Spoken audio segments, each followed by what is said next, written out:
Bienvenidos todos a un nuevo espacio de esta esquina médica.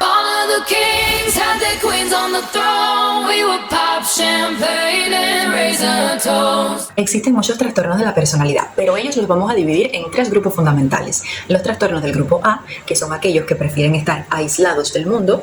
Los del grupo B, que son aquellos que son muy irritables, muy irascibles, muy problemáticos. Y están los del grupo C, que por el contrario son personas verdaderamente muy calmadas, muy pasivas, muy dependientes y muy inseguras. Entonces vamos a comenzar ahora a estudiar cada uno de ellos. Señor director, ¿qué pasa en los litigantes? Grupo A, los extraños, los excéntricos, aquellos que además tienen un mecanismo de agregación genética, de manera que varios miembros en un linaje familiar van a presentar estos rasgos de la personalidad y este trastorno de la personalidad. He de decirte que es más frecuente en el sexo masculino y que dentro de este grupo vamos a tener principalmente al trastorno paranoide, al trastorno esquizotípico y al trastorno esquizoide, que aunque se parecen no son lo mismo. El trastorno paranoide ocupa el 4% en frecuencia de los trastornos de la personalidad. Es realmente muy frecuente y este es el típico paciente que tú lo ves, o la típica persona que tú la ves aquí y empieza: es que están hablando de mí, esos que están allá atrás están hablando de mí, yo sé que están hablando de mí, están confabulando, yo sé que pueden estar tramando algo para hacer algo en mi contra. O sea, es la persona que básicamente está todo el tiempo pensando en que alguien lo va a atacar y en que alguien está confabulando en su contra. Verdaderamente suspicaz, un paciente que siempre está dudando de todo y, muy importante, es el clásico marido que siempre piensa que su mujer lo está traicionando. ¿Por qué esa maldad? Trastorno esquizoide. El paciente esquizoide me lo imagino como que anda por el mundo en una bola de cristal.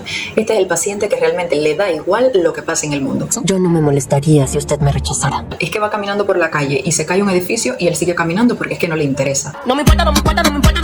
Es un paciente que vive ensimismado, vive en su propia cápsula y en su propio mundo. Y lo que ocurre en el exterior realmente no le importa para nada. Pienso que las redes sociales son un vacío tragaalmas de validación sin sentido. Trastorno esquizotípico. El esquizotípico, déjame decirte que es el menos frecuente de este grupo. Y este trastorno realmente es de personas que sí quieren tener relación con el mundo. Ellos sí tratan y siguen tratando, pero no lo consiguen. Pero no te olvido. Ay, lucho, y no lo consigo.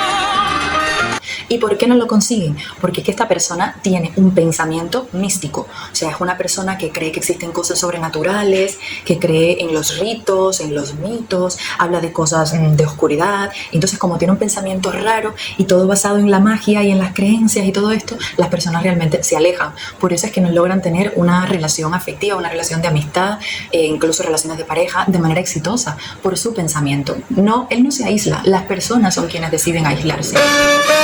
Si deseas ver más contenido sobre los trastornos de la personalidad, te invitamos a que veas ya mismo el programa completo. Nuestro objetivo es siempre ayudarte, por eso cada semana subimos contenido exclusivo. Súmate a nuestra familia. Esquina Médica, haciendo medicina juntos.